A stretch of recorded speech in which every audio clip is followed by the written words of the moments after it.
Olá! Hoje nós vamos conversar com Enilson Camolese, que é o atual presidente do ITI, que é o Instituto Nacional de Tecnologia da Informação. Enilson Camolese assumiu sua posição em 11 de dezembro de 2023. Camolese tem uma vasta experiência em empresas públicas e privadas e vai contribuir bastante com o CP Brasil mais moderna, mais atuante e mais comunicativa, segundo o seu perfil, né, que a gente deu uma estudada antes da entrevista. E nessa entrevista, então, nós vamos nos dedicar a falar sobre o atual presidente e também se em tão pouco tempo ele já traçou as suas diretrizes, né, para os primeiros 100 dias de gestão. Nossa pauta de hoje vai ser, portanto, o futuro da CP Brasil, segundo o atual presidente do ITI. Fique com a entrevista.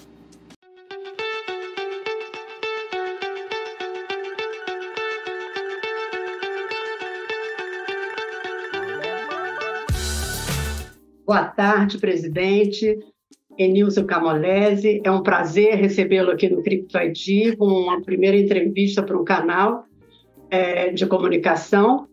E hoje, como eu já falei, né, na apresentação, né, nós vamos falar sobre o presidente, né, quem é Enilson Camolese, e também falar sobre as diretrizes que ele já tem para esses 100 dias de gestão. Eu sei que isso é uma pergunta muito audaciosa, porque você acabou de chegar aí, mas, enfim, alguma coisa já nós vamos querer ouvir, né? Exatamente. Boa tarde, presidente. Quer se apresentar, falar alguma coisa? Sim, boa tarde. Bom, primeiro, é um prazer estar com vocês aqui, tá falando para toda a indústria de certificação, numa mídia tão requisitada e com tanta audiência como a Cripto ID. Então, começo com esses agradecimentos e dizendo que é uma honra estar aqui com vocês, e não só estar aqui com vocês, como também estar no ITI, né? Para mim, essa missão que me foi dada pelo governo e pela Casa Civil e pela Presidência da República é uma missão que muito desafiadora, né? E a gente fica sempre na expectativa de entregar o melhor, de produzir o melhor e de atender a todas as demandas da sociedade, né? Uma vez que hoje o ITI ele vai além da certificação digital, existe uma missão que está sendo dada ao ITI que cada vez mais toca o cidadão e toca políticas públicas. Então, para mim, realmente é uma honra esse desafio. Bom, eu sou um engenheiro eletrônico, fiz uma pós-graduação na Unicamp de Economia, tenho um MBA em Sistemas de Informação, fui um pesquisador de software no começo da minha carreira, trabalhei numa organização chamada CPQD durante alguns anos como pesquisador, passei pela iniciativa privada, rapidamente o CPQD inicialmente, depois estive na presidência da República, no primeiro e no segundo, parte do segundo governo do presidente Lula, né?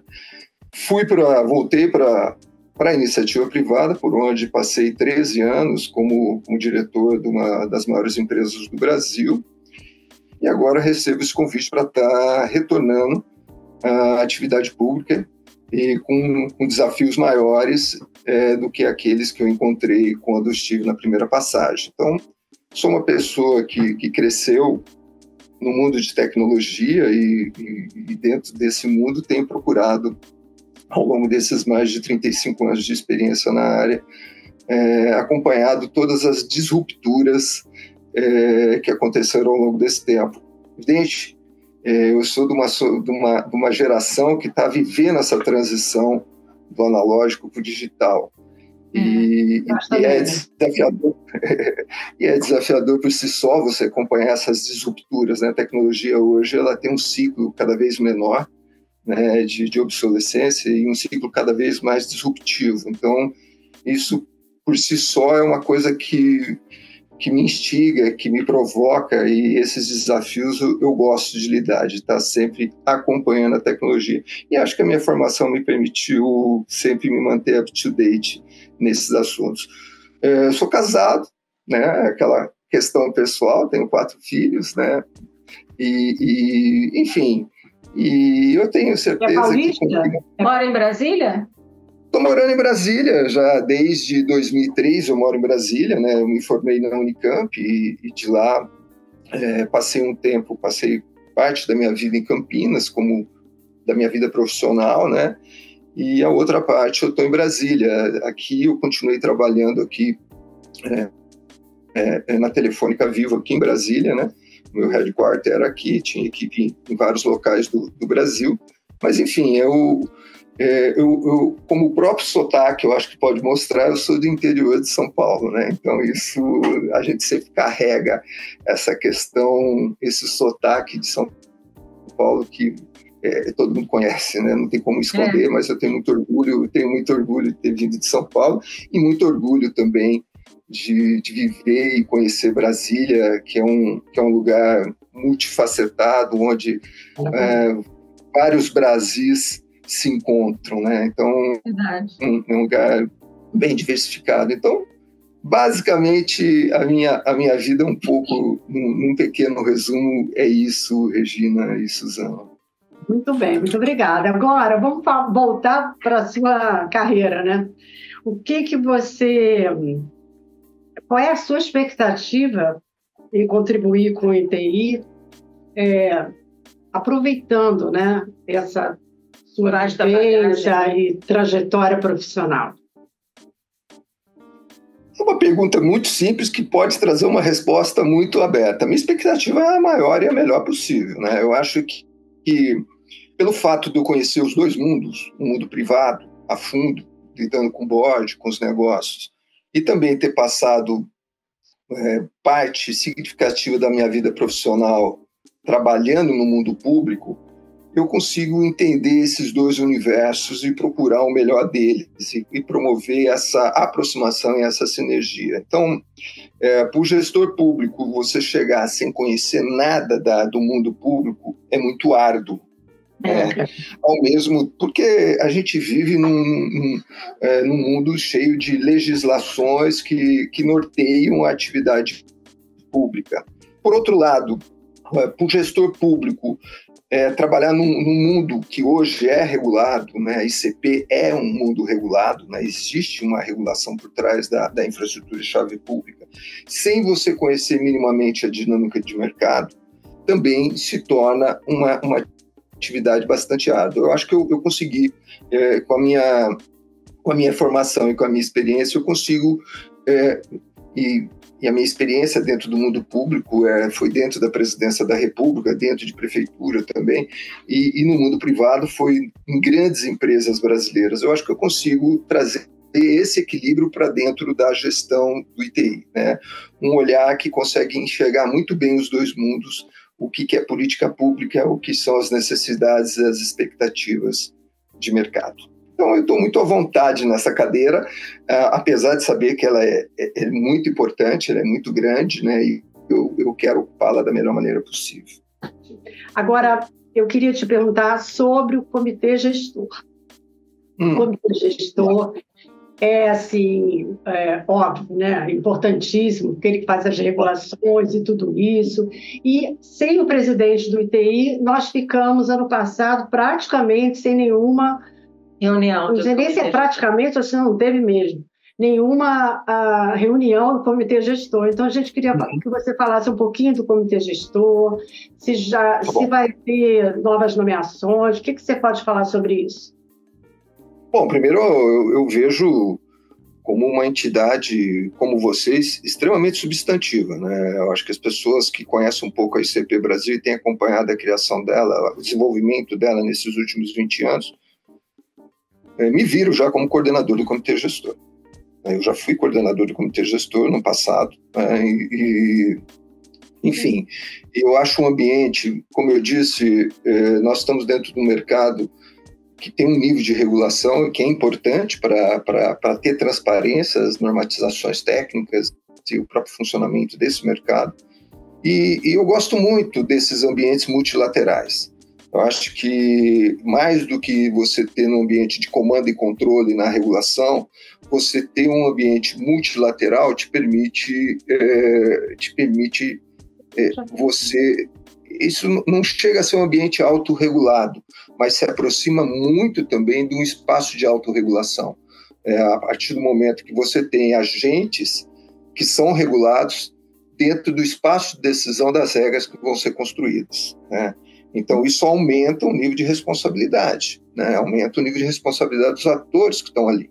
Então, acho que o comitê é um espaço importantíssimo e vai continuar sendo sob a minha gestão. Isso, não tenho dúvida que isso também é visto pelo governo como um espaço muito importante de regulação e de gestão de toda essa infraestrutura. A nossa ideia digamos assim, remontar ou reconstituir os membros, as posições no comitê gestor o quanto antes. Vocês sabem que houveram algumas mudanças de nomenclatura ao longo do tempo dos ministérios, né? O Ministério A começou a chamar, muda de nome, e isso tudo tem que ter aderência aos instrumentos infralegais que definem. Então, nós estamos nessa fase. Então, tem ministério que estava lá que não existe mais. Então, a gente precisa agora... Isso parece que é um detalhe que às vezes passa... Outros foram criados, outros foram extintos. Então, isso tudo se reflete na formação do comitê gestor. Então, nós estamos na fase de remodelagem disso, de preparação do ato infralegal, que é um decreto, para recompor o comitê gestor. Então, se eu posso dar uma mensagem à indústria de certificação, é que essa é uma das prioridades nesses primeiros dias. A nossa ideia é reconstituir esse comitê o quanto antes, tá? E sempre com todo cuidado, sabendo que sempre tem mais atores querendo participar dele. A indústria de certificação ela se ampliou. O governo hoje vê a certificação de uma forma diferente que via há 20 anos atrás, né? Graças a Deus. E o ITI também dessa forma diferente, porque hoje o ITI ele vai um pouco além, ou muito além da certificação, né? Os desafios são maiores do que a própria certificação em si, mas a certificação ela traz uma base para tudo isso que a gente está falando, desses novos desafios, esse aprendizado. Então, acho que o comitê gestor é uma das prioridades iniciais da nossa gestão, a reconstituição dele. Tá ótimo.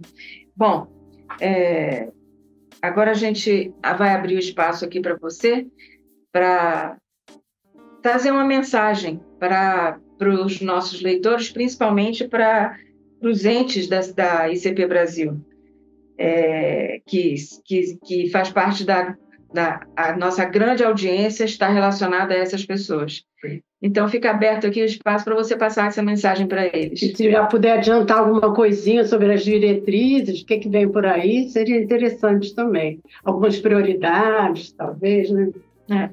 Bom, eu acho que uma das prioridades eu acabei de falar, né, é a reconstituição do comitê gestor, né, a definição dos membros, né, indicação, porque primeiro é a definição dos membros por parte do governo, e depois a indicação deles, né, dos ministérios membros, né, dos atores membros, depois a indicação deles. Eu acho que isso, no que diz respeito à ICP, é uma ação que tem que ser o quanto antes, né?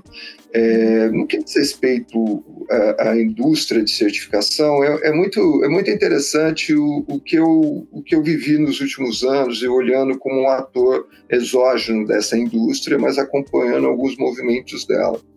Quando a gente começou a certificação, no início dos anos 2000, né, nós entramos num grande transitório, né? Nós tivemos que construir todo um arcabouço de regras, algumas empresas começarem a se apresentar, ou seja, foi um desafio enorme para você dar segurança jurídica para que o mercado se estabelecesse sobre essa segurança jurídica, né? Então, quando a gente olha o passado e a partir desse passado, visita o passado e a partir desse passado olha o presente, né, a gente vê o quanto cresceu essa indústria e como ela se consolidou no mercado brasileiro, né? Hoje nós temos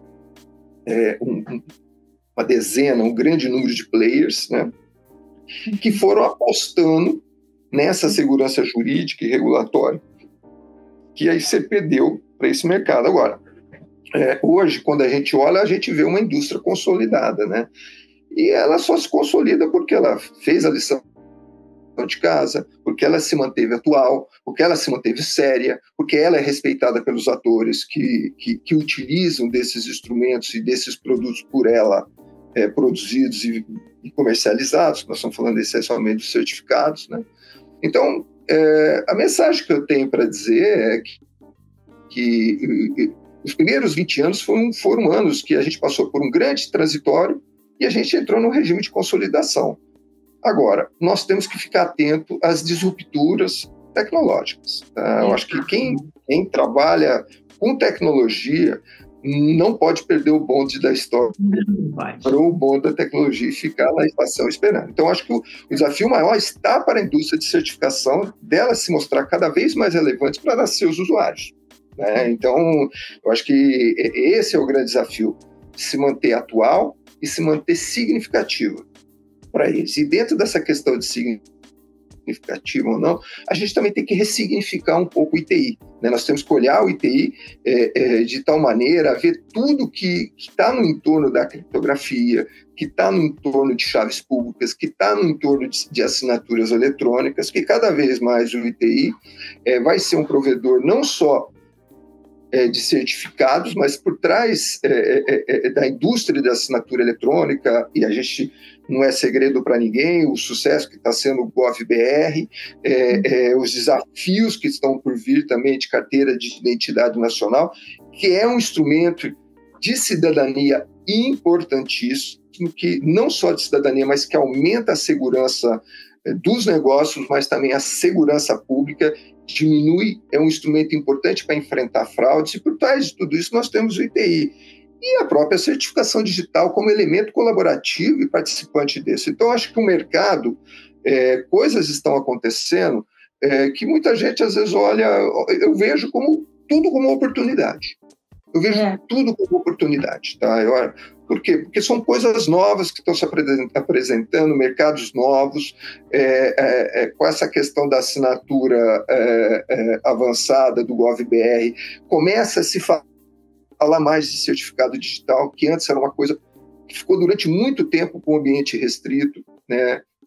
Então, eu acho que há um desafio para a indústria de certificação em se manter cada vez mais relevante para o cidadão, para as empresas, né, para os CNPJs que estão aí, que cada vez mais estão precisando dessas transações, como a Regina colocou, que são não só transações entre estados nacionais, mas também entre negócios transnacionais, que cada vez mais precisam de segurança, enfim, e isso o certificado dá, esses contratos. Então, eu acho que se criou, através da digitalização de serviços e de uma economia cada vez mais digital, oportunidades para a indústria de certificação. Obviamente, essas oportunidades vêm junto com desafios que eu entendo que a indústria de certificação tem toda a condição de dar resposta a isso. Então, a mensagem que eu dou as oportunidades estão surgindo, vamos juntos, vamos fortalecer essa indústria, vamos torná-la cada vez mais significante e significativa para aqueles que querem usar, sejam eles cidadãos, pessoas físicas ou pessoas jurídicas. Eu acho que é um momento de muita oportunidade. É verdade. Muito bom. É verdade isso. A oportunidade tem um mar de oportunidades. A gente enxerga aqui empresas, o que o certificado poderia estar fazendo nos processos das empresas, nossa, são tantas coisas. Certificado de atributo. Certificado de atributo, diversos tipos, diversas classificações, não só o certificado, não só essa indústria que a gente está acostumado a ver a venda do certificado pura e simplesmente. Às vezes eu brinco aqui com a Suzana que nós somos uma PAC avançada assim, da ICP Brasil, porque as empresas ligam para a gente. Então, isso é bem interessante, que a gente fica vendo as dores das empresas e como elas podem resolver com o certificado digital. Eu vou até falar uma coisa que a gente fala assim, muito para as pessoas em relação à assinatura de documentos. Teve um boom assim, muito grande, né, de novos usuários, novos entrantes de documentos eletrônicos por causa da pandemia. E as empresas vieram com muita força com isso e contrataram algumas plataformas de assinatura, até sem CP Brasil, tudo isso. Só que agora o que eles estão vendo é que essa conta, esse barato está saindo caro, porque uma coisa é você ter o seu certificado e assinar quantas vezes você quiser e quais documentos você quiser. Outra coisa é você ter, as empresas estão começando a ter que priorizar os documentos, um tipo de documento, que vão ser assinados digitalmente, porque a conta está ficando cara. Então, hoje... Essa conta cara é quando você tem que assinar muitos documentos. Hoje em dia... Para uma grande empresa, é melhor colocar um certificado na mão de cada signatário e utilizar uma plataforma mais simples do que contratar, às vezes, uma plataforma que você não precisa de CP Brasil, mas que você paga por uso, né? Por quantidade, enfim. Então, também, agora, é o meu mantra de 2004, certificado é econômico para as empresas. Existem situações para todas as situações. Existem soluções para todas as situações. Não pode ficar pensando dentro da caixinha, né? Eu também acho isso. E agora, eu não estou aqui para definir os modelos de negócio que os agentes privados vão se definir. Eu acho que se surgiu alguma coisa, existiu uma coisa e surgiu alguma coisa para fazer aquela função, é atribuição do mercado entender por que aquilo surgiu. Isso. Por que ele se estabeleceu, o que aquilo trazia de vantagem para ele que o mercado de acesso ou de certificação não estava trazendo. Isso. É essa dinâmica, porque a tecnologia ela traz soluções inovadoras a cada dia e essas soluções podem gerar negócios inovadores. Então, acho que aí é uma função da indústria de certificação ver qual é a melhor modelagem para os seus produtos e para os seus negócios, né? E, evidentemente, essa concorrência é salutar.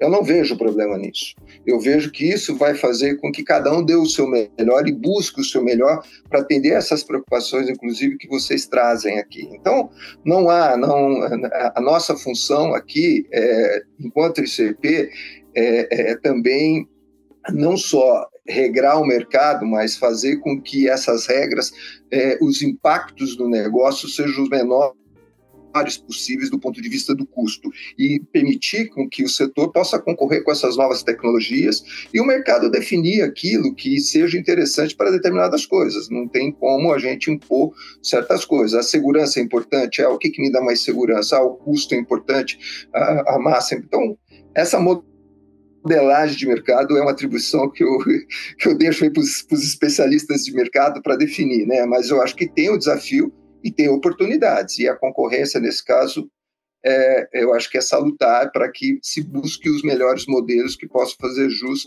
a esse ou aquele cliente. Do ponto de vista da gente de governo, o que a gente quer cada vez mais é segurança para o cidadão, é que o serviço chegue à ponta do cidadão, e ele possa cada vez mais, em vez de pegar um ônibus, gastar seu dinheiro e seu tempo em deslocamento, ele possa ter esse serviço com segurança onde quer que ele esteja, né? E através disso ampliar a cidadania.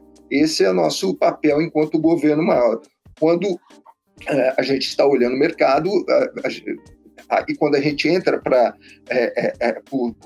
os CNPJs, vamos dizer assim, não para as pessoas físicas, o que a gente imagina é o seguinte: tudo tem a ver com o custo do Brasil, né? Tudo tem a ver com aquelas modelagens que sejam mais interessantes para quem tem seu business, né? Então ele está buscando um SLA diferente, ele está buscando um custo diferente, uma agilidade diferente, aí ele vai identificar um melhor prestador que entregue isso a ele, que entregue isso com segurança. Então acho que, de novo, né, há espaço, né, para evoluções significativas nesse mercado, e eu tenho certeza que a indústria de certificação digital vai saber dar resposta a isso.